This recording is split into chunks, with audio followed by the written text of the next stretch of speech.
Good morning class. Today we are going to discuss about soaps and detergent. Students, so far we have discussed about the chemical compounds or basically the organic compounds.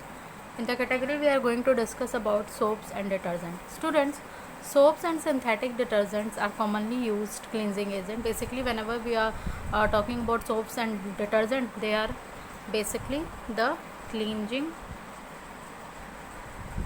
agents. Okay, they are the cleansing agents, and they improve the increasing property of water by helping in the removal of oily or dirts present on the clothes or skin. So students, if we are talking about soaps, what you have to remember is only that what is the skeleton of soap. So talking about the structure of soaps are basically prepared from saponification of oils and fats. And also students, if we are going to prepare soap for general example, they may be sodium stearate, they may be potassium stearate. And how we can prepare soap? So for this students, as earlier also we have discussed about the esterification process, so where we have seen that the saponification process is performed. And what is saponification process, students? It is basically when it is a kind of a hydrolysis of ester, that is alkaline hydrolysis of ester, where we treat an ester with sodium hydroxide. Okay, so let us see how it is prepared.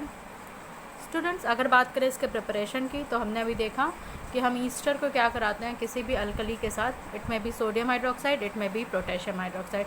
अगर हम sodium hydroxide के साथ treat करा रहे हैं तो हमें sodium stearate मिलेगा. अगर हम पोटेशियम हाइड्रोक्साइड के साथ ट्रीट करा रहे हैं तो हमें पोटेशियम स्टेरेट मिलेगा. स्टूडेंट्स, आप स्ट्रक्चर के लिए समझ सकते हैं.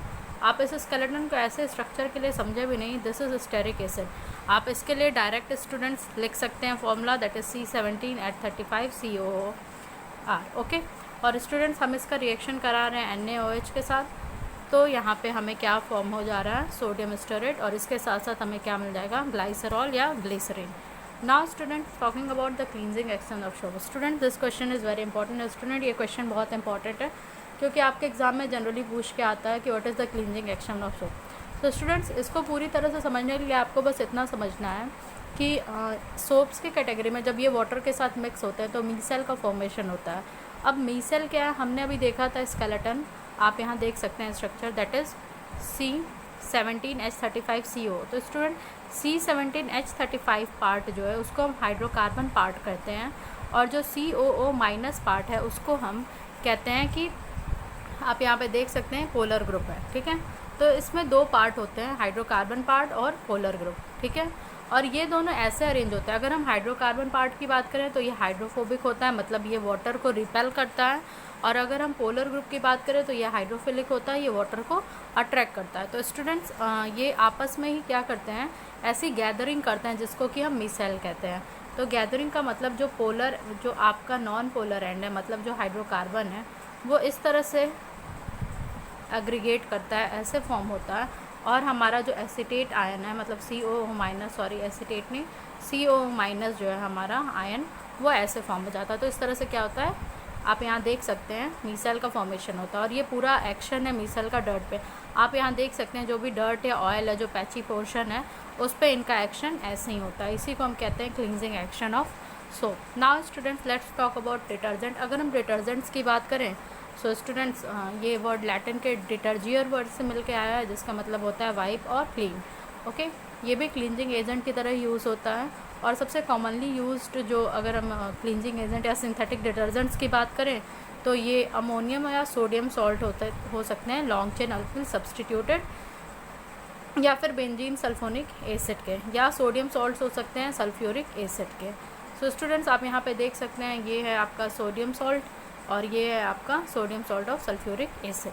ओके, ये आपको स्टूडेंट्स याद करने की ज़रूरत नहीं है, एग्ज़ाम में जनरली ये नहीं आता है आपके में, डायरेक्ट आएगा क्लींजिंग एक्शन ऑफ सोप. और अगर एक पार्ट आ सकता है तो वो आता है कि जो सुपीरियॉरिटी क्या है डिटर्जेंट की ओवर सोप. तो स्टूडेंट्स, आप हमेशा कंसिडर करेंगे कि detergent is more superior than soap. इसके लिए रीज़न्स हैं कि डिटर्जेंट जो होते हैं वो हार्ड वाटर में भी सॉल्युबल होते हैं, जबकि आपके सोप्स हार्ड वाटर में सॉल्युबल नहीं होते हैं. दूसरी चीज़ है कि जो एक्वा सॉल्यूशन होता है डिटर्जेंट का, वो न्यूट्रल होता है, जबकि हम सोप का सॉल्यूशन क्या देखते हैं, उसमें पोलैरिटी रहती है, उसमें पोल्स के जनरेशन रहते हैं.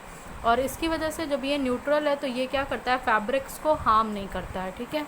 और अगर स्टूडेंट्स एक नेचुरल एस्पेक्ट देखें जो पॉल्यूशन से रिलेटेड है कि बायोडिग्रेडेबल हैं डिटर्जेंट की नॉन बायोडिग्रेडेबल है।